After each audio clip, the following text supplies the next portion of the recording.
सांब सदाशिव सांब सदाशिव सांब सदाशिव जय शंकर। हर हर शंकर दुख हर सुख कर अगतम हर हर शंकर। श्री शिव पुराण रुद्र संहिता सती खंड भाग 4। सती का योगाग्नि से अपने शरीर को भस्म कर देना, दर्शकों का हाहाकार, शिव पार्षदों का प्राण त्याग तथा दक्ष पर आक्रमण, रिभुओं द्वारा उनका भगाया जाना तथा देवताओं की चिंता। ब्रह्मा जी कहते हैं, नारद, मौन हुई सती देवी अपने पति का सादर स्मरण करके शांत चित्त हो सहसा उत्तर दिशा में भूमि पर बैठ गईं।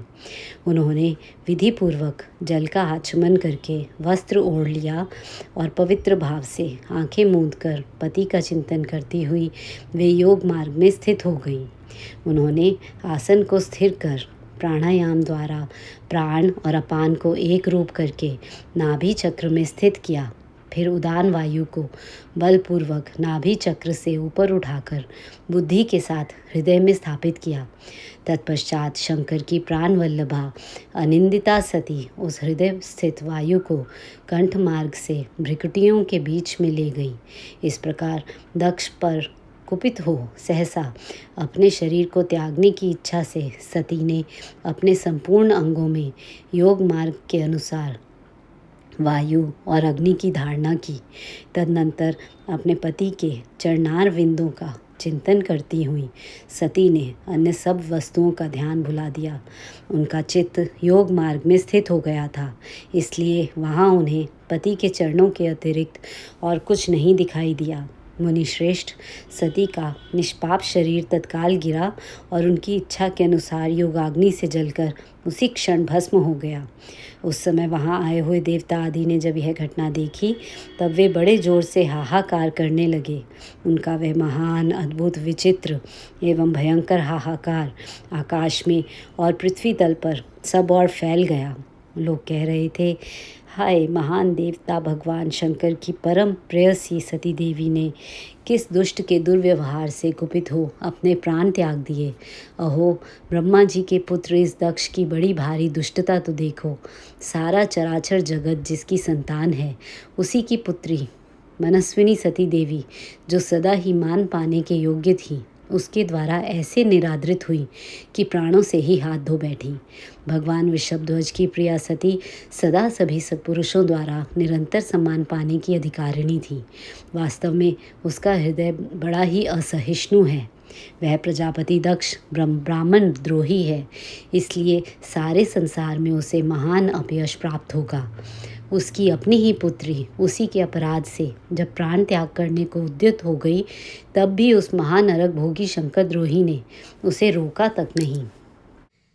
जिस समय सब लोग ऐसा कह रहे थे, उसी समय शिवजी के पार्षद सती का यह अद्भुत प्राण त्याग देख तुरंत ही क्रोधपूर्वक अस्त्र शस्त्र ले दक्ष को मारने के लिए उठ खड़े हुए। यज्ञ मंडप के द्वार पर खड़े हुए वे भगवान शंकर के समस्त 60,000 पार्षद, जो बड़े भारी बलवान थे, अत्यंत रोष से भर गए और हमें धिक्कार है ऐसा कहते हुए भगवान शंकर के गणों के वे सभी वीर यूथपति बारंबार उच्च स्वर से हाहाकार करने लगे। देवर्षय कितने ही पार्षद तो वहाँ शोक से ऐसे व्याकुल हो गए कि वे अत्यंत तीखे प्राणनाशक शस्त्रों द्वारा अपने ही मस्तक और मुख आदि अंगों पर आघात करने लगे। इस प्रकार 20,000 पार्षद उस समय दक्ष कन्या सती के साथ ही नष्ट हो गए। वह एक अद्भुत सी बात थी। नष्ट होने से बचे हुए महात्मा शंकर कि वे प्रथम गण क्रोध युक्त दक्ष को मारने के लिए हथियार लिए उठ खड़े हुए। मुने, उन आक्रमणकारी पार्षदों का वेग देखकर भगवान भृगु ने यज्ञ में विघ्न डालने वालों का नाश करने के लिए नियत अपहता असुरा रक्षांसी वेदी शदः इस यजुर मंत्र से दक्षिणाग्नि में आहुति दी। भृगु के आहुति देते ही यज्ञ कुंड से रिभु नामक सहस्रों महान देवता, जो बड़े प्रबल वीर थे, वहाँ प्रकट हो गए। मुनीश्वर, उन सबके हाथ में जलती हुई लकड़ियाँ थीं। उनके साथ प्रथम गणों का अत्यंत विकट युद्ध हुआ, जो सुनने वालों के भी रोंगटे खड़े कर देने वाला था। उन ब्रह्म तेज से संपन्न महावीर रिभुओं की सब ओर से ऐसी मार पड़ी जिससे प्रथम गण बिना अधिक प्रयास के ही भाग खड़े हुए। इस प्रकार उन देवताओं ने उन शिवगणों को तुरंत मार भगाया। यह अद्भुत सी घटना भगवान शिव की महाशक्तिमती से इच्छा से ही हुई। वह सब देखकर ऋषि, इंद्रादि देवता, मरुदगण, विश्वदेव, अश्विनी कुमार और लोकपाल चुप ही रहे। कोई सब ओर से आकर वहाँ भगवान विष्णु से प्रार्थना करते थे कि किसी तरह विघ्न टल जाए।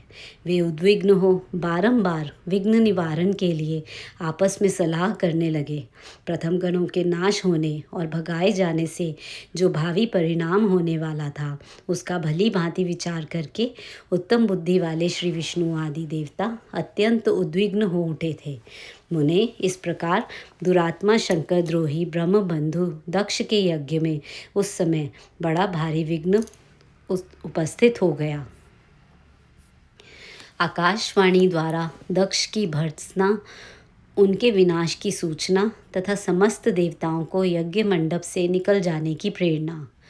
ब्रह्मा जी कहते हैं, मुनीश्वर, इसी बीच में वहाँ दक्ष तथा देवता आदि के सुनते हुए आकाशवाणी ने यह यथार्थ बात कही।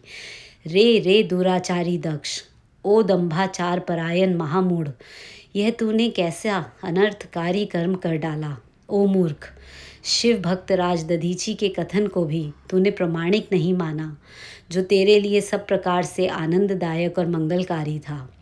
वे ब्राह्मण देवता तुझे दुस्सह शाप देकर तेरी यज्ञशाला से निकल गए, तो भी तुझ मूढ़ ने अपने मन में कुछ भी नहीं समझा।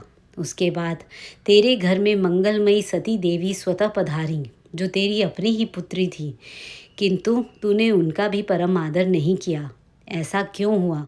ज्ञान दुर्बल दक्ष, तूने सती और महादेव जी की पूजा नहीं की। यह क्या किया? मैं ब्रह्मा जी का बेटा हूँ, ऐसा समझकर तू व्यर्थ ही घमंड से भरा रहता है और इसीलिए तुझ पर मोह छा गया है। वे सती देवी ही सत्पुरुषों की आराध्या देवी हैं अथवा सदा आराधना करने के योग्य हैं। वे समस्त पुण्यों का फल देने वाली, तीनों लोकों की माता, कल्याण स्वरूपा और भगवान शंकर के आधे अंग में निवास करने वाली हैं। वे सती देवी ही पूजित होने पर सदा संपूर्ण सौभाग्य प्रदान करने वाली हैं। वे ही महेश्वर की शक्ति हैं और अपने भक्तों को सब प्रकार के मंगल देती हैं। वे सती देवी ही पूजित होने पर सदा संसार का भय दूर करती हैं, मनोवांछित फल देती हैं तथा वे ही समस्त उपद्रवों को नष्ट करने वाली देवी हैं। वे सती ही सदा पूजित होने पर कीर्ति और संपत्ति प्रदान करती हैं। वे ही पराशक्ति तथा भोग और मोक्ष प्रदान करने वाली परमेश्वरी है।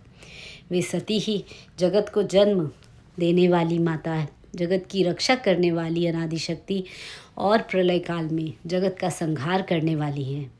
वे जगन माता सती ही भगवान विष्णु की माता रूप से सुशोभित होने वाली तथा ब्रह्मा, इंद्र, चंद्र, अग्नि एवं सूर्य देवादि की जननी मानी गई हैं। वे सती ही तप, धर्म और दान आदि का फल देने वाली हैं। वे ही शंभु शक्ति महादेवी हैं तथा दुष्टों का हनन करने वाली परात्पर शक्ति हैं। ऐसी महिमा वाली सती देवी, जिनकी सदा प्रिय धर्म पत्नी है, उन भगवान महादेव को तूने यज्ञ में भाग नहीं दिया। अरे, तू कैसा मूढ़ और कुविचारी है। भगवान शिव ही सबके स्वामी तथा परात्पर परमेश्वर हैं। वे समस्त देवताओं के सम्यक सेव्य हैं और सबका कल्याण करने वाले हैं। इन्हीं के दर्शन की इच्छा से सिद्ध पुरुष तपस्या करते हैं और इन्हीं के साक्षात्कार की अभिलाषा मन में लेकर योगी लोग योग साधना में प्रवृत्त होते हैं।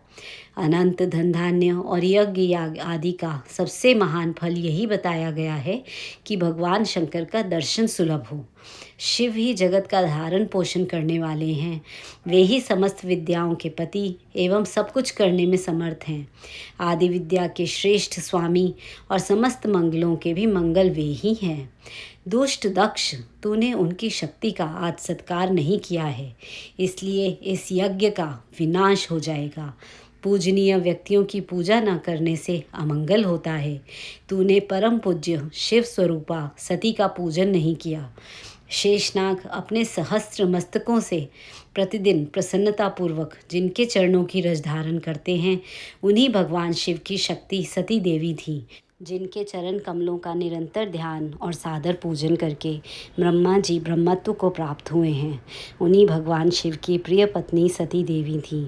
जिनके चरण कमलों का निरंतर ध्यान और सादर पूजन करके इंद्र आदि लोकपाल अपने अपने उत्तम पद को प्राप्त हुए हैं, वे भगवान शिव संपूर्ण जगत के पिता हैं और शक्ति स्वरूपा सती देवी जगत की माता कही गई हैं। मूढ़ दक्ष, तूने उन माता पिता का सत्कार नहीं किया, फिर तेरा कल्याण कैसे होगा। तुझ पर दुर्भाग्य का आक्रमण हो गया और विपत्तियां टूट पड़ी, क्योंकि तूने उन भवानी सती और भगवान शंकर की भक्ति भाव से आराधना नहीं की। कल्याणकारी शंभू का पूजन ना करके भी मैं कल्याण का भागी हो सकता हूँ, यह तेरा कैसा गर्व है। वह दुर्वार गर्व आज नष्ट हो जाएगा। इन देवताओं में से कौन ऐसा है जो सर्वेश्वर शिव से विमुख होकर तेरी सहायता करेगा। मुझे तो ऐसा कोई देवता नहीं दिखाई देता। यदि देवता इस समय तेरी सहायता करेंगे तो जलती आग से खेलने वाले पतंगों के समान नष्ट हो जाएंगे। आज तेरा मुंह जल जाए, तेरे यज्ञ का नाश हो जाए और जितने तेरे सहायक हैं वे भी आज शीघ्र ही जल मरे। इस दुरात्मा दक्ष की जो सहायता करने वाले हैं, उन समस्त देवताओं के लिए आज शपथ है, वे तेरे अमंगल के लिए ही तेरी सहायता से विरत हो जाएं। समस्त देवता आज इस यज्ञ मंडप से निकलकर अपने अपने स्थान को चले जाएं, अन्यथा सब लोगों का सब प्रकार से नाश हो जाएगा। अन्य सब मुनि और नाग आदि भी इस यज्ञ से निकल जाएं, अन्यथा आज सभी लोगों का सर्वथा नाश हो जाएगा। श्री हरे और विधाता, आप लोग भी इस यज्ञ मंडप से शीघ्र निकल जाइए। ब्रह्मा जी कहते हैं, नारद संपूर्ण यज्ञशाला में बैठे हुए लोगों से ऐसा कहकर सबका कल्याण करने वाली वह आकाशवाणी मौन हो गई। गणों के मुख से और नारद से भी सती के दग्ध होने की बात सुनकर दक्ष पर कुपित हुए शिव का अपनी जटा से वीरभद्र और महाकाली को प्रकट करके उन्हें यज्ञ विध्वंस करने और विरोधियों को जला डालने की आज्ञा देना। ब्रह्मा जी कहते हैं, नारद वह आकाशवाणी सुनकर सब देवता आदि भयभीत तथा विस्मित हो गए। उनके मुख से कोई बात नहीं निकली। वे इस तरह खड़े या बैठे रह गए मानो उन पर विशेष मोह छा गया हो। भृगु के मंत्र बल से भाग जाने के कारण जो वीर शिवगण नष्ट होने से बच गए थे, वे भगवान शिव की शरण में गए। उन सब ने अमित तेजस्वी भगवान रुद्र को भली भांति सादर प्रणाम करके वहाँ यज्ञ में जो कुछ हुआ था वह सारी घटना उनसे कह सुनाई। गण बोले, महेश्वर, दक्ष बड़ा दुरात्मा और घमंडी है। उसने वहाँ जाने पर सती देवी का अपमान किया और देवताओं ने भी उनका आदर नहीं किया। अत्यंत गर्व से भरे हुए उस दुष्ट दक्ष ने आपके लिए यज्ञ में भाग नहीं दिया, दूसरे देवताओं के लिए दिया और आपके विषय में उच्च स्वर से दुर्वचन कहे। प्रभो, यज्ञ में आपका भाग ना देखकर सती देवी कुपित हो उठी और पिता की बारंबार निंदा करके उन्होंने तत्काल अपने शरीर को योगाग्नि द्वारा जलाकर भस्म कर दिया। यह देख 10,000 से अधिक पार्षद लज्जावश शस्त्रों द्वारा अपने ही अंगों को काट काट कर वहाँ मर गए। शेष हम लोग दक्ष पर कुपित हो उठे और सबको भय पहुँचाते हुए वेगपूर्वक उस यज्ञ का विध्वंस करने को उद्यत हो गए। परंतु विरोधी भृगु ने अपने प्रभाव से हमें तिरस्कृत कर दिया। हम उनके मंत्र बल का सामना ना कर सके। प्रभो विश्वंभर, वे ही हम लोग आज आपकी शरण में आए हैं। दयालो, वहाँ प्राप्त हुए भय से आप हमें बचाइए, निर्भय कीजिए। महाप्रभो, उस यज्ञ में दक्ष आदि सभी दुष्टों ने घमंड में आकर आपका विशेष रूप से अपमान किया है। कल्याणकारी शिव, इस प्रकार हमने अपना सती देवी का और मूढ़ बुद्धि वाले दक्ष आदि का भी सारा वृतांत कह सुनाया। अब आपकी जैसी इच्छा हो वैसा करें। ब्रह्मा जी कहते हैं, नारद, अपने पार्षदों की यह बात सुनकर भगवान शिव ने वहाँ की सारी घटना जानने के लिए शीघ्र ही तुम्हारा स्मरण किया। देवर्षे, तुम दिव्य दृष्टि से संपन्न हो, अतः भगवान के स्मरण करने पर तुम तुरंत वहाँ आ पहुँचे और शंकर जी को भक्तिपूर्वक प्रणाम करके खड़े हो गए। स्वामी शिव ने तुम्हारी प्रशंसा करके तुमसे दक्ष यज्ञ में गई हुई सती का समाचार तथा दूसरी घटनाओं को पूछा। तात, शंभु के पूछने पर शिव में मन लगाए रखने वाले, तुमने शीघ्र ही वह सारा वृतांत कह सुनाया जो दक्ष यज्ञ में घटित हुआ था। मुने, तुम्हारे मुख से निकली हुई बात सुनकर उस समय महान रौद्र पराक्रम से संपन्न सर्वेश्वर रुद्र ने तुरंत ही बड़ा भारी क्रोध प्रकट किया। लोक संहारकारी रुद्र ने अपने सिर से एक जटा उखाड़ी और उसे रोषपूर्वक उस पर्वत के ऊपर दे मारा। मुने, भगवान शंकर के पटकने से उस जटा के 2 टुकड़े हो गए और महाप्रलय के समान भयंकर शब्द प्रकट हुआ। देवर्षे, उस जटा के पूर्व भाग से महाभयंकर महाबली वीरभद्र प्रकट हुए, जो समस्त शिवगणों के अगुआ हैं। वे भूमंडल को सब ओर से व्याप्त करके उससे भी 10 अंगुल अधिक होकर खड़े हुए। वे देखने में प्रलय अग्नि के समान जान पड़ते थे। उनका शरीर बहुत ऊंचा था। वे 1000 भुजाओं से युक्त थे। उन सर्वसमर्थ महारुद्र के क्रोधपूर्वक प्रकट हुए निश्वास से 100 प्रकार के ज्वर और 13 प्रकार के सन्निपात रोग पैदा हो गए। तात, उस जटा के दूसरे भाग से महाकाली उत्पन्न हुई, जो बड़ी भयंकर दिखाई देती थीं। वे करोड़ों भूतों से घिरी हुई थीं। जो ज्वर पैदा हुए वे सब के सब शरीरधारी, क्रूर और समस्त लोगों के लिए भयंकर थे। वे अपनी तेज से प्रज्वलित हो सब और दाह उत्पन्न करते हुए से प्रतीत होते थे। वीरभद्र बातचीत करने में बड़े कुशल थे। उन्होंने दोनों हाथ जोड़कर परमेश्वर शिव को प्रणाम करके कहा। वीरभद्र बोले, महारुद्र, सोम, सूर्य और अग्नि को 3 नेत्रों के रूप में धारण करने वाले प्रभु, शीघ्र आज्ञा दीजिए। मुझे इस समय कौन सा कार्य करना होगा? ईशान, क्या मुझे आधे ही क्षण में सारे समुद्रों को सुखा देना है या इतने ही समय में संपूर्ण पर्वतों को पीस डालना है? हर, मैं एक ही क्षण में ब्रह्मांड को भस्म कर डालूं या समस्त देवताओं और मुनीश्वरों को जलाकर राख कर दूं?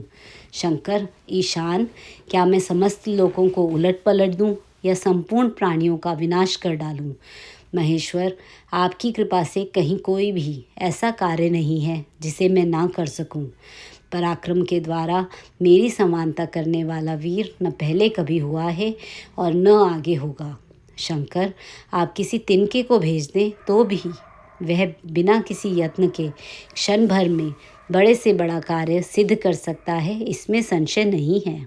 शंभो, यद्यपि आपकी लीला मात्र से सारा कार्य सिद्ध हो जाता है, तथापि जो मुझे भेजा जा रहा है यह मुझ पर आपका अनुग्रह ही है। शंभो, मुझ में भी जो ऐसी शक्ति है वह आपकी कृपा से ही प्राप्त हुई है। शंकर, आपकी कृपा के बिना किसी में भी कोई शक्ति नहीं हो सकती। वास्तव में आपकी आज्ञा के बिना कोई तिनके आदि को भी हिलाने में समर्थ नहीं है, यह निस्संदेह कहा जा सकता है। महादेव, मैं आपके चरणों में बारंबार प्रणाम करता हूँ। हर, आपने अभीष्ट कार्य की सिद्धि के लिए आज मुझे शीघ्र भेजिए। शंभो, मेरे दाहिने अंग बार बार फड़क रहे हैं, इससे सूचित होता है कि मेरी विजय अवश्य होगी, अतः प्रभो मुझे भेजिए। शंकर, आज मुझे कोई अभूतपूर्व एवं विशेष हर्ष तथा उत्साह का अनुभव हो रहा है और मेरा चित्त आपके चरण कमल में लगा हुआ है, अतः पग पग पर मेरे लिए शुभ परिणाम का विस्तार होगा। शंभो, आप शुभ के आधार हैं। जिसकी आप में सुदृढ़ भक्ति है उसी को सदा विजय प्राप्त होती है और उसी का दिनों दिन शुभ होता है। ब्रह्मा जी कहते हैं, नारद, उसकी यह बात सुनकर सर्वमंगला के पति भगवान शिव बहुत संतुष्ट हुए और वीरभद्र तुम्हारी जय हो ऐसा आशीर्वाद देकर वे फिर बोले। महेश्वर ने कहा, मेरे पार्षदों में श्रेष्ठ वीरभद्र, ब्रह्मा जी का पुत्र दक्ष बड़ा दुष्ट है। उस मूर्ख को बड़ा घमंड हो गया है, अतः इन दिनों वह विशेष रूप से मेरा विरोध करने लगा है। दक्ष इस समय एक यज्ञ करने के लिए उद्यत है। तुम याग परिवार सहित उस यज्ञ को भस्म करके फिर शीघ्र मेरे स्थान पर लौट आओ। यदि देवता, गंधर्व, यज्ञ अथवा अन्य कोई तुम्हारा सामना करने के लिए उद्यत हो तो उन्हें भी आज ही शीघ्र और सहसा भस्म कर डालना। दधीची की दिलाई हुई मेरी शपथ का उल्लंघन करके जो देवता आदि वहाँ ठहरे हुए हैं उन्हें तुम निश्चय ही प्रयत्नपूर्वक जलाकर भस्म कर देना। जो मेरी शपथ का उल्लंघन करके गर्व युक्त से हो वहाँ ठहरे हुए हैं, वे सब के सब मेरे द्रोही हैं। अतः उन्हें अग्निमयी माया से जला डालो।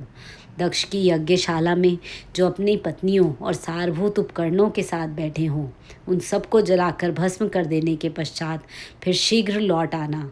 तुम्हारे वहाँ जाने पर विश्वदेवादि देवगण भी यदि तुम्हारे सामने तुम्हारी सादर स्तुति करें तो भी तुम उन्हें शीघ्र आग की ज्वाला से जलाकर ही छोड़ना।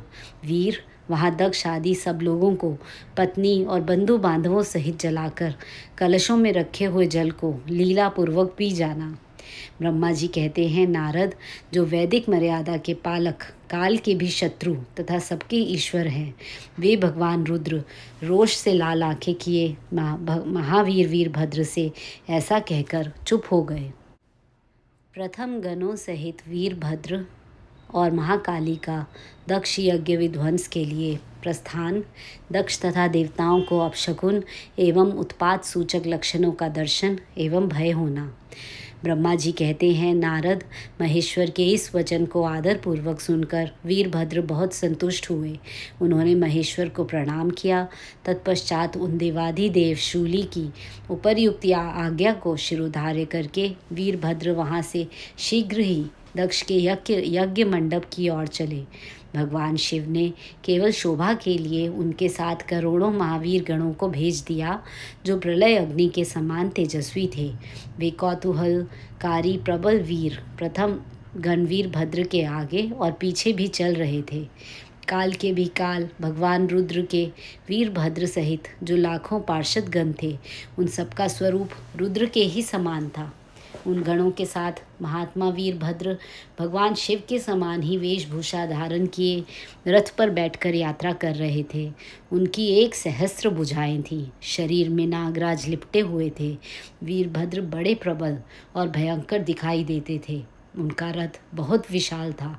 उसमें 10,000 सिंह जोते जाते थे, जो प्रयत्नपूर्वक उस रथ को खींचते थे। उसी प्रकार बहुत से प्रबल सिंह, शार्दूल, मगर, मत्स्य और सहस्रों हाथी उस रथ के पार्श्व भाग की रक्षा करते थे।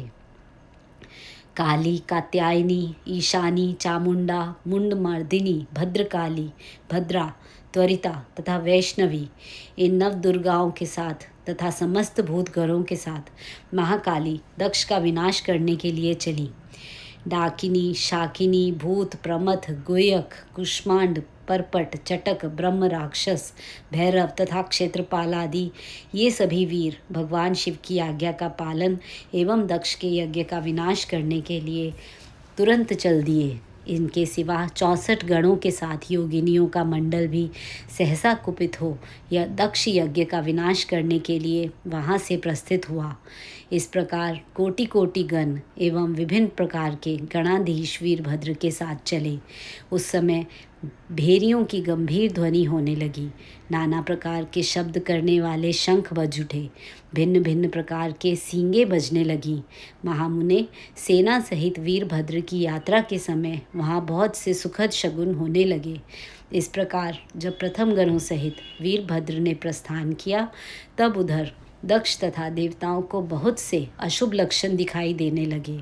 देवर्षे, यज्ञ विध्वंस की सूचना देने वाले त्रिविध उत्पात प्रकट होने लगे। दक्ष की बाईं आँख, बाईं भुजा और बाईं जांघ फड़कने लगी। तात वाम अंगों का वह फड़कना सर्वथा अशुभ सूचक था और नाना प्रकार के कष्ट मिलने की सूचना दे रहा था। उस समय दक्ष की यज्ञशाला में धरती डोलने लगी। दक्ष को दोपहर के समय दिन में ही अद्भुत तारे दिखने लगे। दिशाएं मलिन हो गईं। सूर्यमंडल चितकबरा दिखने लगा। उस पर हजारों घेरे पड़ गए, जिससे वह भयंकर जान पड़ता था। बिजली और अग्नि के समान दीप्तिमान तारे टूट टूट कर गिरने लगे तथा और भी बहुत से भयानक अपशकुन होने लगे। इसी बीच में वहाँ आकाशवाणी प्रकट हुई और जो संपूर्ण देवताओं और विशेषतः दक्ष को अपनी बात सुनाने लगी। आकाशवाणी बोली, ओ दक्ष, आज तेरे जन्म को धिक्कार है। तू महामूढ़ और पापात्मा है। भगवान हर की ओर से आज तुझे महान दुख प्राप्त होगा, जो किसी तरह टल नहीं सकता। अब यहाँ तेरा हाहाकार भी नहीं सुनाई देगा। जो मूढ़ देवता आदि तेरे यज्ञ में स्थित हैं उनको भी महान दुख होगा, इसमें संशय नहीं है। ब्रह्मा जी कहते हैं, मुने आकाशवाणी की यह बात सुनकर और पूर्वोक्त अशुभ सूचक लक्षणों को देखकर दक्ष तथा दूसरे देवता आदि को भी अत्यंत भय प्राप्त हुआ। उस समय दक्ष मन ही मन अत्यंत व्याकुल हो कांपने लगे और अपने प्रभु लक्ष्मीपति भगवान विष्णु की शरण में गए। वे भय से अधीर हो बेसुध हो रहे थे। उन्होंने स्वजन वत्सल देवादिदेव भगवान विष्णु को प्रणाम किया और उनकी स्तुति करके कहा, दक्ष के यज्ञ की रक्षा के लिए भगवान विष्णु से प्रार्थना। भगवान का शिवद्रोह जनित संकट को टालने में अपनी असमर्थता बताते हुए दक्ष को समझाना तथा सेना सहित वीरभद्र का आगमन। दक्ष बोले, देव देव हरे विष्णु दीनबंधु कृपानिधे, आपको मेरी और मेरे यज्ञ की रक्षा करनी चाहिए। प्रभु, आप ही यज्ञ के रक्षक हैं, यज्ञ ही आपका कर्म है और आप यज्ञ स्वरूप हैं। आपको ऐसी कृपा करनी चाहिए जिससे यज्ञ का विनाश ना हो। ब्रह्मा जी कहते हैं, मुनीश्वर इस तरह अनेक प्रकार से सादर प्रार्थना करके दक्ष भगवान श्रीहरि के चरणों में गिर पड़े। उनका चित्त भय से व्याकुल हो रहा था। तब जिनके मन में घबराहट आ गई थी, उन प्रजापति दक्ष को उठाकर और उनकी पूर्वोक्त बात सुनकर भगवान विष्णु ने देवाधिदेव शिव का स्मरण किया। अपने प्रभु एवं महान ऐश्वर्य से युक्त परमेश्वर शिव का स्मरण करके शिव तत्व के ज्ञाता श्री हरि दक्ष को समझाते हुए बोले। श्री हरि ने कहा, दक्ष, मैं तुमसे तत्व की बात बता रहा हूँ, तुम मेरी बात ध्यान देकर सुनो। मेरा यह वचन तुम्हारे लिए सर्वथा हितकर तथा महामंत्र के समान सुखदायक होगा। दक्ष, तुम्हें तत्व का ज्ञान नहीं है, इसलिए तुमने सबके अधिपति परमात्मा शंकर की अवहेलना की है। ईश्वर की अवहेलना से सारा कार्य सर्वथा निष्फल हो जाता है। केवल इतना ही नहीं, पग पग पर विपत्ति भी आ जाती है। जहाँ अपूज्य पुरुषों की पूजा होती है और पूजनीय पुरुष की पूजा नहीं की जाती, वहाँ दरिद्रता, मृत्यु तथा भय, ये 3 संकट अवश्य प्राप्त होंगे। इसलिए संपूर्ण प्रयत्न से तुम्हें भगवान वृषभध्वज का सम्मान करना चाहिए। महेश्वर का अपमान करने से ही तुम्हारे ऊपर महान भय उपस्थित हुआ है। हम सब लोग प्रभु होते हुए भी आज तुम्हारी दुर्नीति के कारण जो संकट आया है उसे टालने में समर्थ नहीं है। यह मैं तुमसे सच्ची बात कहता हूँ। ब्रह्मा जी कहते हैं, नारद, भगवान विष्णु का यह वचन सुनकर दक्ष चिंता में डूब गए। उनके चेहरे का रंग उड़ गया और वे चुपचाप पृथ्वी पर खड़े रह गए। इसी प्रकार भगवान रुद्र के भेजे हुए गणनायक वीरभद्र अपनी सेना के साथ यज्ञ स्थल में जा पहुँचे। वे सब के सब बड़े शूरवीर, निर्भय तथा रुद्र के समान ही पराक्रमी थे। भगवान शंकर की आज्ञा से आए हुए उन गणों की गणना असंभव थी। वे वीर शिरोमणि रुद्र सैनिक जोर जोर से सिंहनाद करने लगे। उनके उस महानाद से तीनों लोग गूंज उठे। आकाश धूल से ढक गया और दिशाएं अंधकार से आवृत हो गईं। 7 द्वीपों से युक्त पृथ्वी अत्यंत भय से व्याकुल हो पर्वत, वन और काननों सहित कांपने लगी तथा संपूर्ण समुद्रों में ज्वार आ गया। इस प्रकार समस्त लोकों का विनाश करने में समर्थ उस विशाल सेना को देखकर समस्त देवता आदि चकित हो गए। सेना के उद्योग को देख दक्ष के मुंह से खून निकल आया। वे अपनी स्त्री के साथ ले भगवान विष्णु के चरणों में दंड की भांति गिर पड़े और इस प्रकार बोले, विष्णु महाप्रभु, आपके बल से ही मैंने इस महान यज्ञ का आरंभ किया है। सत्कर्म की सिद्धि के लिए आप ही प्रमाण माने गए हैं। विष्णु, आप कर्मों के साक्षी तथा यज्ञों के प्रतिपालक हैं। महाप्रभु, आप वेदोक्त धर्म तथा ब्रह्मा जी के रक्षक हैं। अतः प्रभु, आपको मेरे इस यज्ञ की रक्षा करनी चाहिए, क्योंकि आप सबके प्रभु हैं। ब्रह्मा जी कहते हैं, दक्ष की अत्यंत दीनतापूर्वक बात सुनकर भगवान विष्णु उस समय शिव तत्व से विमुख हुए दक्ष को समझाने के लिए इस प्रकार बोले, श्री विष्णु ने कहा, दक्ष, इसमें संदेह नहीं कि मुझे तुम्हारे यज्ञ की रक्षा करनी चाहिए, क्योंकि धर्म परिपालन विषयक जो मेरी सत्य प्रतिज्ञा है वह सर्वत्र विख्यात है। परंतु दक्ष, मैं जो कुछ कहता हूँ उसे तुम सुनो। इस समय अपनी क्रूरतापूर्ण बुद्धि को त्याग दो। देवताओं के क्षेत्र नैमिषारण्य में जो अद्भुत घटना घटित हुई थी उसका तुम्हें स्मरण नहीं हो रहा है। क्या तुम अपनी कुबुद्धि के कारण उसे भूल गए? यहाँ कौन भगवान रुद्र के कोप से तुम्हारी रक्षा करने में समर्थ है? दक्ष, तुम्हारी रक्षा किसको अभिमत नहीं है, परंतु जो तुम्हारी रक्षा करने को उद्यत होता है वह अपनी दुर्बुद्धि का ही परिचय देता है। दुर्मते, क्या कर्म है और क्या अकर्म, इसे तुम नहीं समझ पा रहे हो। केवल कर्म ही कभी कुछ करने में समर्थ नहीं हो सकता। जिसके सहयोग से कर्म में कुछ करने की सामर्थ्य आती है उसी को तुम स्वकर्म समझो। भगवान शिव के बिना दूसरा कोई कर्म में कल्याण करने की शक्ति देने वाला नहीं है। जो शांत हो, ईश्वर में मन लगाकर उनकी भक्ति पूर्वक कार्य करता है, उसी को भगवान शिव तत्काल उस कर्म का फल देते हैं। जो मनुष्य केवल ज्ञान का सहारा ले अनीश्वरवादी हो जाते हैं या ईश्वर को नहीं मानते हैं, वे शत कोटि कल्पों तक नरक में ही पड़े रहते हैं। फिर वे कर्म पाश में बंधे हुए जीव प्रत्येक जन्म में नरकों की यातना भोगते हैं, क्योंकि वे केवल सकाम कर्म के ही स्वरूप का आश्रय लेने वाले होते हैं। ये शत्रुमर्दन वीरभद्र जो यज्ञशाला के आंगन में आ पहुँचे हैं, भगवान रुद्र की क्रोधाग्नि से प्रकट हुए हैं। इस समय समस्त रुद्र गणों के नायक ये ही हैं। हम लोगों के विनाश के लिए आए हैं, इसमें संशय नहीं है। कोई भी कार्य क्यों ना हो, वस्तुतः इनके लिए कुछ भी अशक्य है ही नहीं। ये महान समर्थशाली वीरभद्र सब देवताओं को अवश्य जलाकर ही शांत होंगे, इसमें संशय नहीं जान पड़ता।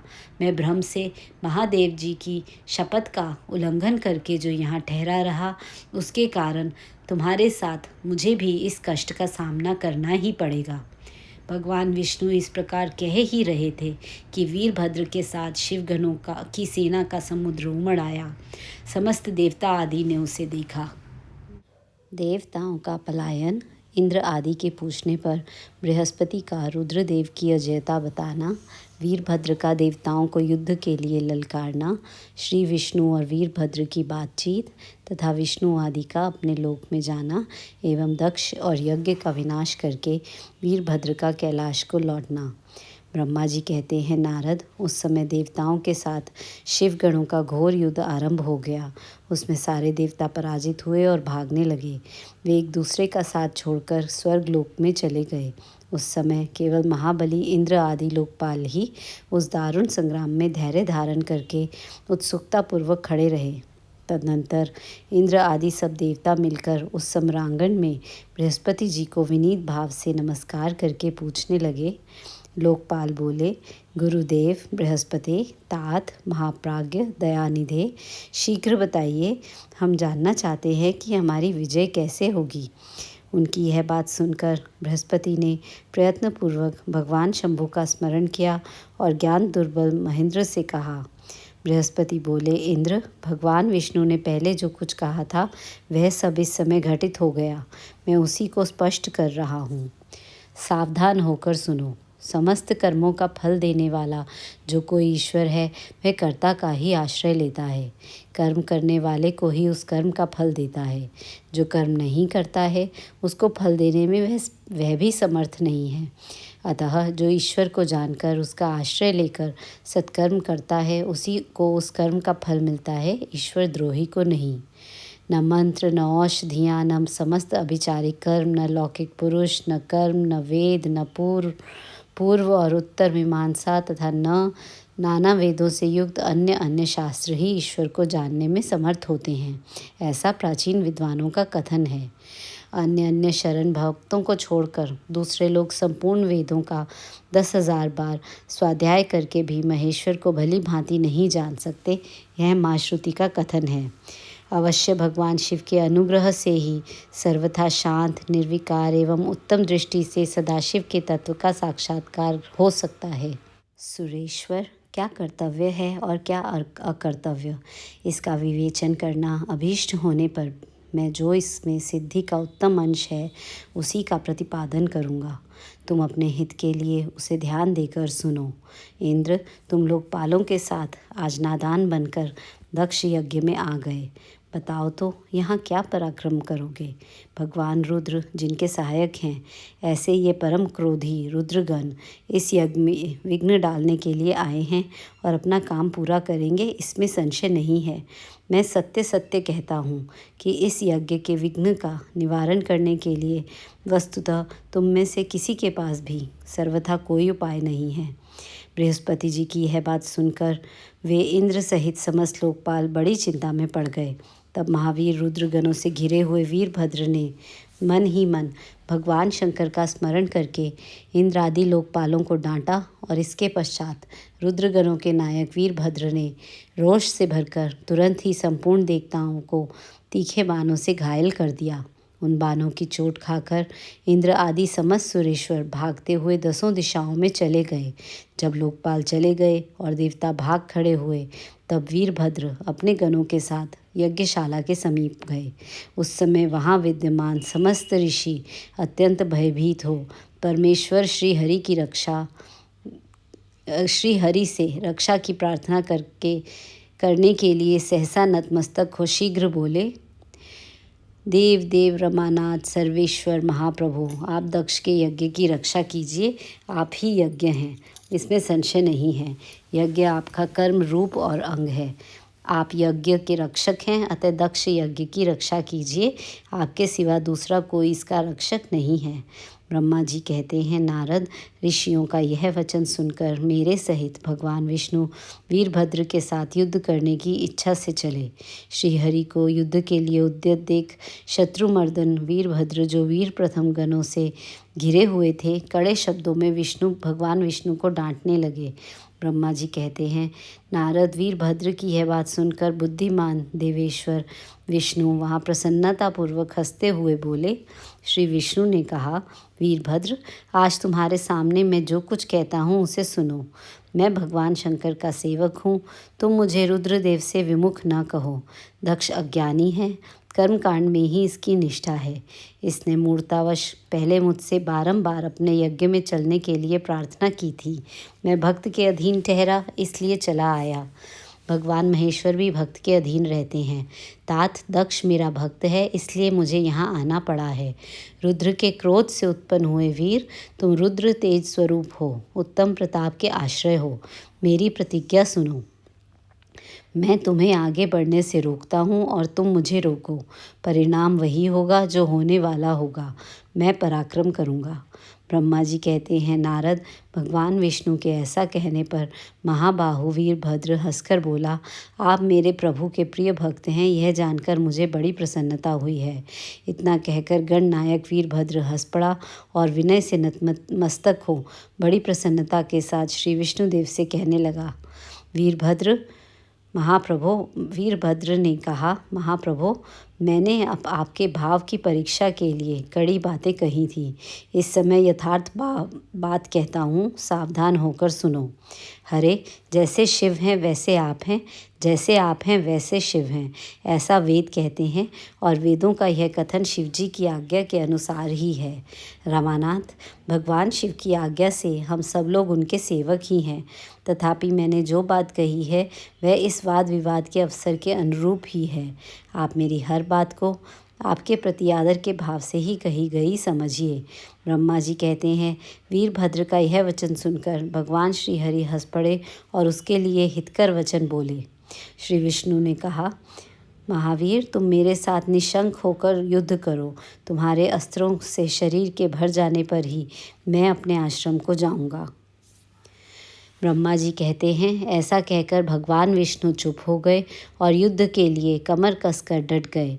महाबली वीरभद्र भी अपने गणों के साथ युद्ध के लिए तैयार हो गए। नारद, तदनंतर भगवान विष्णु और वीरभद्र में घोर युद्ध हुआ। अंत में वीरभद्र ने भगवान विष्णु के चक्र को स्तंभित कर दिया तथा शार्ंग धनुष के 3 टुकड़े कर डाले। तब मेरे द्वारा एवं सरस्वती द्वारा बोधित हुए श्री विष्णु ने उस महान गणनायक वीरभद्र को असह्य तेज से संपन्न जानकर वहाँ से अंतर्ध्यान होने का विचार किया। दूसरे देवता भी यह जान गए कि सती के प्रति जो अन्याय हुआ है उसी का यह सब भावी परिणाम है। दूसरों के लिए इस संकट का सामना करना अत्यंत कठिन है। यह जानकर वे सब देवता अपने सेवकों के साथ स्वतंत्र सर्वेश्वर शिव का स्मरण करके अपने अपने लोक को चले गए। मैं भी पुत्र के दुख से पीड़ित हो सत्यलोक में चला आया और अत्यंत दुख से आतुर हो सोचने लगा कि अब मुझे क्या करना चाहिए। मेरे तथा श्री विष्णु के चले जाने पर मुनियों सहित समस्त यज्ञ के आधार रहने वाले देवता शिवगणों द्वारा पराजित हो भाग गए। उस उपद्रव को देखकर और उस महामख का विध्वंस निकट जानकर वह यज्ञ भी अत्यंत भयभीत हो मृग का रूप धारण करके वहाँ से भागा।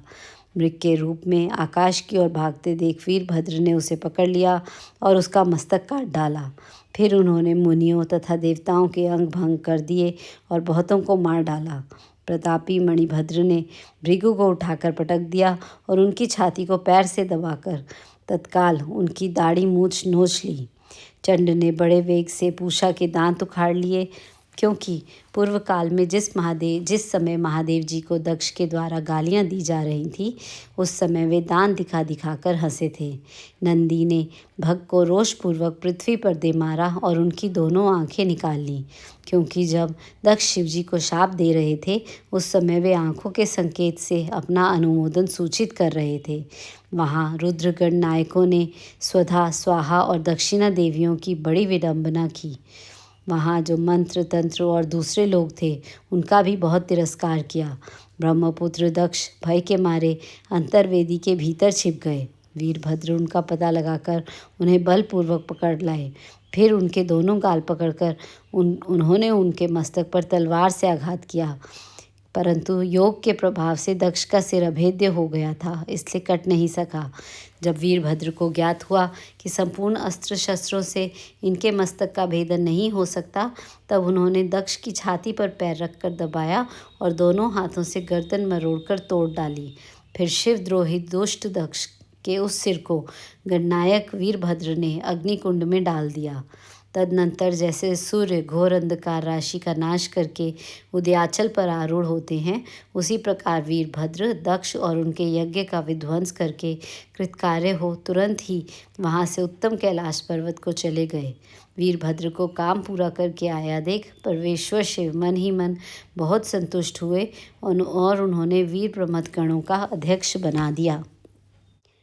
श्री विष्णु की पराजय में दधीची मुनि के शाप को कारण बताते हुए दधीची और क्षुभ के विवाद का इतिहास। मृत्युंजय मंत्र के अनुष्ठान से दधीची की अवध्यता तथा श्रीहरि का क्षुभ को दधीची की पराजय के लिए यत्न करने का आश्वासन। सूत जी कहते हैं, महर्षियों, अमित बुद्धिमान ब्रह्मा जी की कही हुई यह कथा सुनकर द्विज श्रेष्ठ नारद विस्मय में पड़ गए। उन्होंने प्रसन्नतापूर्वक प्रश्न किया। नारद ने पूछा, पिताजी, भगवान विष्णु शिव जी को छोड़कर अन्य देवताओं के साथ दक्ष के यज्ञ में क्यों चले गए, जिसके कारण वहाँ उनका तिरस्कार हुआ? क्या वे प्रलयकारी पराक्रम वाले भगवान शंकर को नहीं जानते थे? फिर उन्होंने अज्ञानी पुरुष की भांति रुद्रगणों के साथ युद्ध क्यों किया? करुणानिधे, मेरे मन में यह बहुत बड़ा संदेह है। आप कृपा करके मेरे इस संशय को नष्ट कर दीजिए और प्रभु, मन में उत्साह पैदा करने वाले शिवचरित को कहिए। ब्रह्मा जी ने कहा, नारद, पूर्व काल में राजा क्षुभ की सहायता करने वाले श्रीहरि को दधीची मुनि ने शाप दे दिया था, जिससे उस समय वे इस बात को भूल गए और वे दूसरे देवताओं को साथ ले दक्ष के यज्ञ में चले गए। दधीची ने क्यों शाप दिया, यह सुनो। प्राचीन काल में क्षुभ नाम से प्रसिद्ध एक महातेजस्वी राजा हो गए हैं। वे महाप्रभावशाली मुनीश्वर दधीची के मित्र थे। दीर्घकाल की सब तपस्या के प्रसंग से क्षुभ और दधीची में विवाद आरंभ हो गया, जो तीनों लोकों में महान अनर्थकारी के रूप में विख्यात हुआ। उस विवाद में वेद के विद्वान शिव भक्त दधीची कहते थे कि शूद्र, वैश्य और क्षत्रिय इन तीनों वर्णों से ब्राह्मण ही श्रेष्ठ है, इसमें संशय नहीं है। महामुनि दधीची की बात सुनकर वह धन वैभव के मद से मोहित हुए राजा क्षुभ ने उसका इस प्रकार प्रतिवाद किया।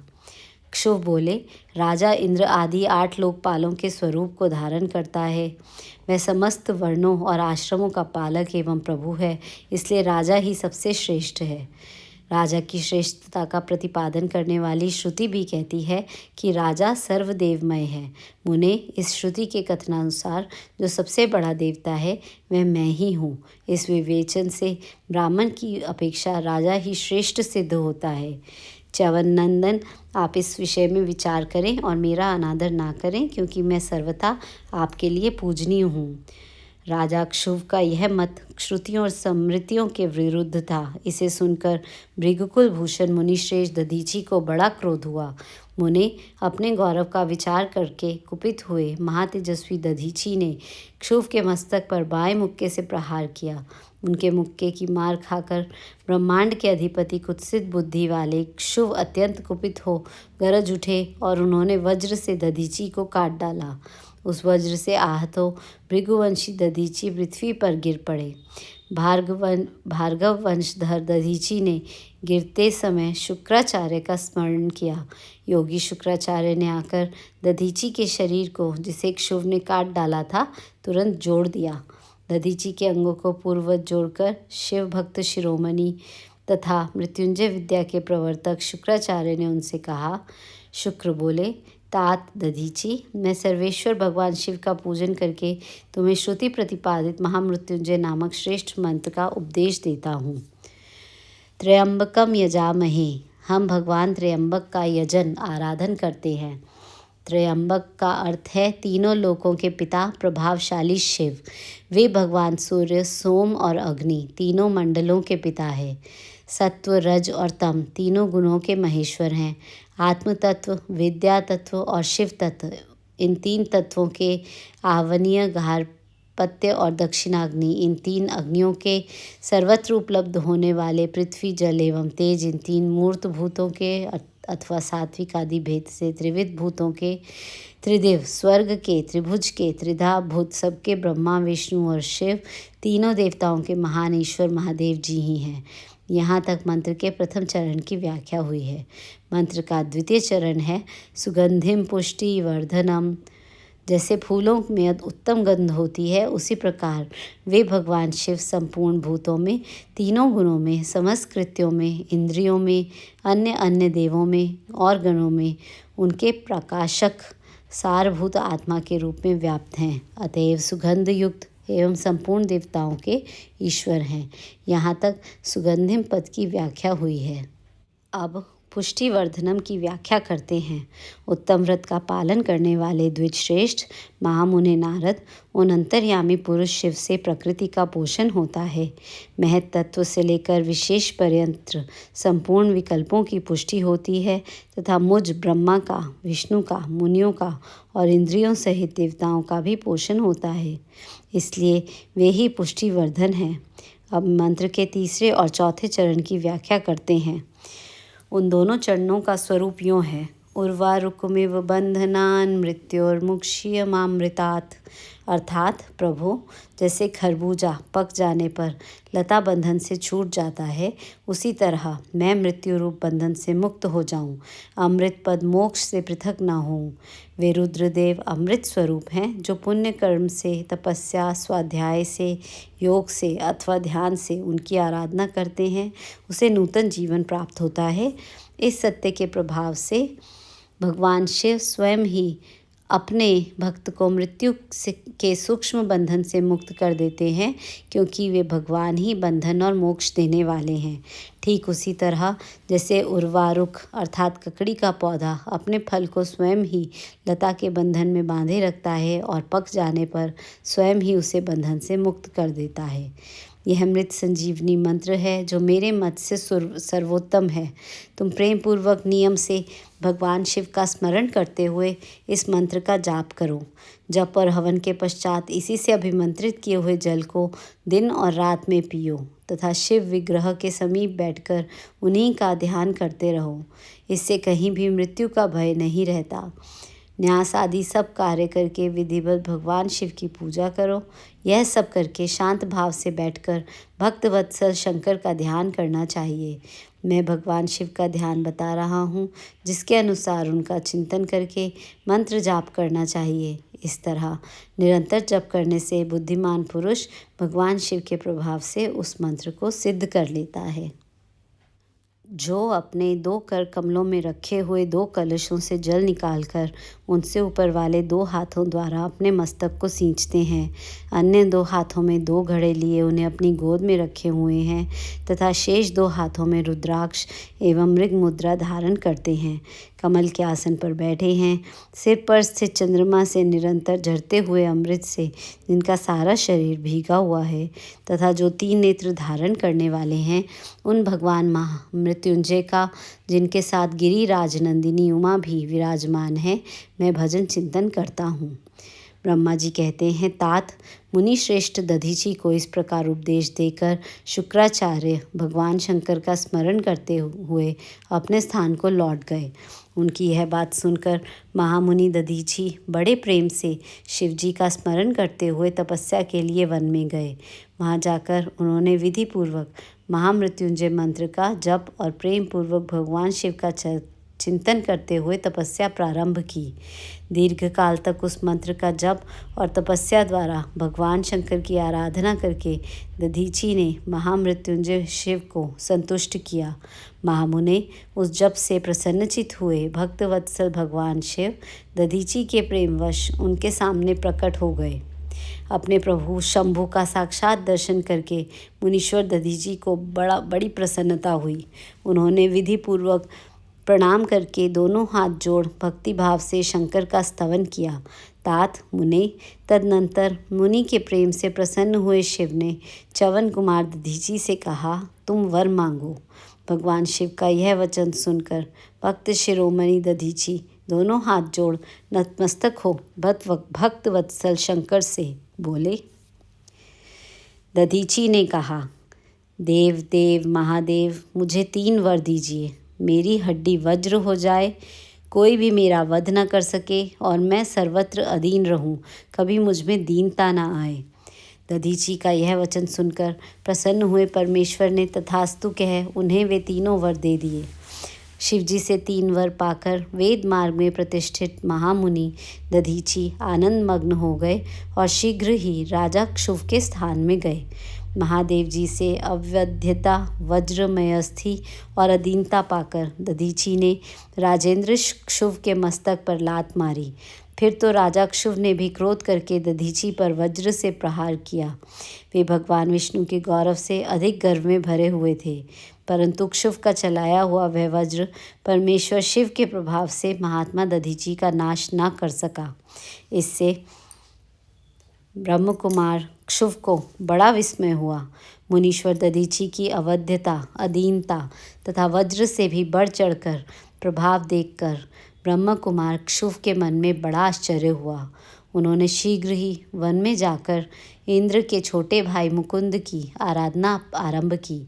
वे शरणागत पालक नरेश मृत्युंजय सेवक दधीची से परिचित हो गए थे। क्षुभ की पूजा से गरुड़ ध्वज भगवान मधुसूदन बहुत संतुष्ट हुए। उन्होंने राजा को दिव्य दृष्टि प्रदान की। उस दिव्य दृष्टि से ही जनार्दन देव का दर्शन करके उन गरुड़ ध्वज को क्षुभ ने प्रणाम किया और प्रिय वचनों द्वारा उनकी स्तुति की। इस प्रकार देवेश्वर आदि से प्रशंसित उन अजेय ईश्वर श्री नारायण देव का पूजन और स्तवन करके राजा ने भक्ति भाव से उनकी ओर देखा तथा उन जनार्दन के चरणों में मस्तक रखकर प्रणाम करने के पश्चात उन्हें अपना अभिप्राय सूचित किया। राजा बोले, भगवान दधीची नाम से प्रसिद्ध एक ब्राह्मण है जो धर्म के ज्ञाता हैं। उनके हृदय में विनय का भाव है। वे पहले मेरे मित्र थे, इन दिनों रोग शोक से रहित मृत्युंजय महादेव जी की आराधना करके वे उन्हीं कल्याणकारी शिव के प्रभाव से समस्त अस्त्रों शस्त्रों द्वारा सदा के लिए अवध्य हो गए हैं। एक दिन उन महातपस्वी दधीची ने भरी सभा में आकर अपने बाएं पैर से मेरे मस्तक पर बड़े वेग से अवहेलना पूर्वक प्रहार किया और बड़े गर्व से कहा, मैं किसी से नहीं डरता। हरे, वे मृत्युंजय से उत्तम वर पाकर अनुपम गर्व से भर गए हैं। ब्रह्मा जी कहते हैं, नारद, महात्मा दधीची की अवध्यता का समाचार जानकर श्री हरि ने महादेव जी के अतुलित प्रभाव का स्मरण किया। फिर वे ब्रह्मपुत्र राजा क्षुभ से बोले, राजेंद्र, ब्राह्मणों को कहीं थोड़ा सा भी भय नहीं है। भूपते, विशेषतः रुद्र भक्तों के लिए तो भय नाम की कोई वस्तु है ही नहीं। यदि मैं तुम्हारी ओर से कुछ करूं तो ब्राह्मण दधीची को दुख होगा और वह मुझ जैसे देवता के लिए भी शाप का कारण बन जाएगा। राजेंद्र, दधीची के शाप से दक्ष के यज्ञ में सुरेश्वर शिव से मेरी पराजय होगी और फिर मेरा उत्थान भी होगा। महाराज, इसलिए मैं तुम्हारे साथ रहकर कुछ करना नहीं चाहता। मैं अकेला ही तुम्हारे लिए दधीची को जीतने का प्रयत्न करूँगा। भगवान विष्णु का ऐसा वचन सुनकर क्षुभ बोले, बहुत अच्छा, ऐसा ही हो। ऐसा कहकर वे उस कार्य के लिए मन ही मन उत्सुक हो प्रसन्नतापूर्वक वहीं ठहर गए। सांब सदाशिव, सांब सदाशिव, सांब सदाशिव, जय शंकर। हर हर शंकर, दुख हर सुख कर, अघतम हर हर शंकर।